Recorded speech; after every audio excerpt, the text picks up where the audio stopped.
kalalabs, another recipe naman ang ating lulutuin dahil nagsawa na daw ang aking mga employer kung ano-ano na lang niluluto ko. So ngayon, kailangan natin magluto ng pagsamahin natin ang ulam at ang kanin. Charot. Ito mga kalalabs ay gagawa po tayo ng cabbage roll. Ayan, yung mga dahon po ng cabbage ay tinanggal ko na talaga yan isa-isa and then i-boiled lang po natin yan ng saglit na mga 5 minutes siguro na lumambot lang yun ng konti. Parang sa daon saging, parang ano natin muna, palambutin yung daon para hindi siya mabiak-biak. So, iyan mga kalalabs, hiniwa-hiwa ko pa, dahil malapad po to ang dahon, 4 na hiwa ang ginawa ko sa isang dahon. So, ayan mga kalalabs, ang ating ginawang cabbage roll. Yung ano nga pala, yung ni-roll ko is giniling po yan.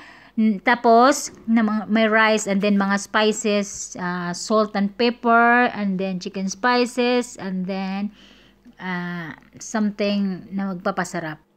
At so, ito na nga, naka-roll na po tayo. Tuloy-tuloy lang po natin ang pag-roll ng ating meat with rice sa ating cabbage leaves. So, ganyan lang po mga kalalabs. Kapag sawa na ang ating mga employer o mga amo natin sa mga pagkain, mag-isip na lang po tayo ng kung ano-ano dahil mayroon namang internet, pwede tayo maghanap doon ng mga magiging recipe natin. Kakain din yan sila. So, yan nga ang nagawa ko ngayon mga kalalabs. Kag sinishare ko rin sa inyo para if ever na gusto nyo ring ng problema kayo kung anong lulutuin, may mga option kayo, pumunta lang kayo dito sa aking page na to dahil ang aking buhay OFW, dahil nasa kusina na ako ngayon, i-share ko sa inyo kung ano nga ba talaga ang buhay abroad. So mga kalalabs, mahirap ang buhay abroad kapag hindi mo pa kabisado, kapag kayo po ay mga baguhan pa lang. Pero kung kayo po ay mga lumaan na, kabisado mo na ang gawain mo, mas madali, mas mabilis na ang iyong gawa at saka panay online ka na after. Charot. So ayan mga kalalabs ang aking nagawa. Ito nga pala ang aking meat, ayan, ang meat with rice, then mga spices lang pampalasa, kadalasan naman talaga yung pepper and salt, then spices, then cubes, ayan ang mga kalalabs, nilagay ko na sa tinger or sa kaldero para lulutuin na po na. Ilang oras na nakalipas mga kalalabs ay ito na po yan siya. And then meron tayong ni-prepare na cucumber with yogurt dahil yan talagang pares ng ating cabbage roll.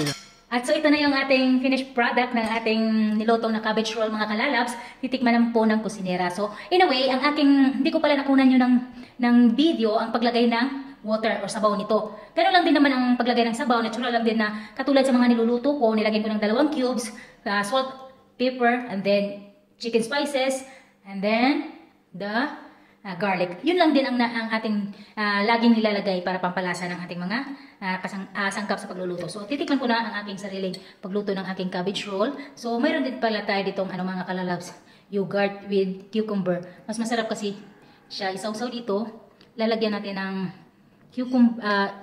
salad na yogurt with cucumber, ang ating ginawang cabbage roll. So, healthy talaga to. Pwede rin papakan nyo lang ang salad.